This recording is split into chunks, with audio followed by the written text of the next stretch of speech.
Hi అండి. Welcome to my channel. Channel name already చూసే ఉంటారు కదా! జీవిత సత్యాలు. సో, ఇంతకుముందు నా ఫ్రెండ్‌కి జరిగిన చిన్న ఇష్యూ వల్ల తను సూసైడ్ చేసుకోవడం జరిగింది. సో, అలాంటి వాళ్ళు ఎంతోమంది ఉండుంటారు. చిన్న చిన్న ప్రాబ్లమ్స్‌కి సూసైడ్ చేసుకోవాలన్న థాట్ ఎంతోమందికి ఉండే ఉంటుంది. అలాంటి థాట్ నుండి మిమ్మల్ని బయటికి తీసుకురావడానికే నేను ఈ ఛానల్ స్టార్ట్ చేస్తున్నాను. కొత్తగా ఎవరైతే ఈ ఛానల్‌ని చూస్తున్నారో తప్పకుండా సబ్స్క్రైబ్ చేసుకోండి. మనకి టుమారో నుండి అసలు మైండ్‌ని ఎలా కంట్రోల్‌లో పెట్టుకోవాలి, మైండ్ ఎలా రిలాక్స్‌గా ఉండాలి, మనకు అలాంటి థాట్స్ వచ్చినప్పుడు మనం ఏం చేయాలి, ఎలా ఎదుర్కోవాలి, పీస్ ఆఫ్ మైండ్ అసలు ఎలా ఉంటుంది, వీటన్నింటి గురించి నేను టుమారో మీకు ఎక్స్‌ప్లెయిన్ చేయబోతున్నాను.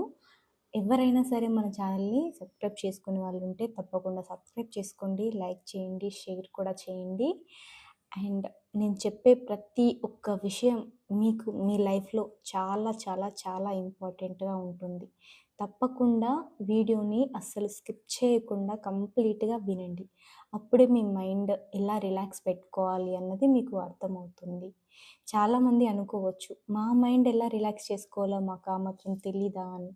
తెలీదా అని అంటుంటారు. కానీ వాళ్ళే అనుకోకుండా తప్పుడు నిర్ణయాలు తీసుకొని ఏదైనా తప్పుగా చేయడం గానీ, లేకపోతే ఏదైనా బాధొచ్చినప్పుడు నేనింక బతికి వేస్ట్ అనుకోవడం గానీ, సూసైడ్ చేసుకోవడం లాంటివి గానీ, ఇలాంటివి ఆలోచిస్తూ ఉంటారు. అలా ఆలోచించకూడదనే నేను చెప్పేది. పుట్టుక మన చేతిలో ఉండదు. చావు మన చేతిలో ఉండదు. ఈ బ్రతికే కొద్ది రోజులైనా సరే, మనం సంతోషంగా ఉందాం. నలుగురికి సంతోషాన్ని పంచుదాం.